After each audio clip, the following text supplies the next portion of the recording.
দুঃখজনক হলেও সত্য,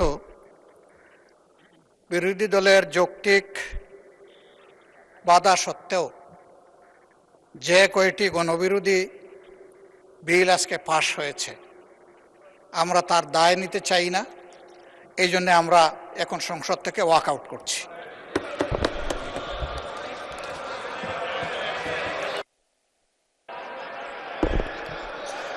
মাননীয় সদস্যবৃন্দ, আমরা কিন্তু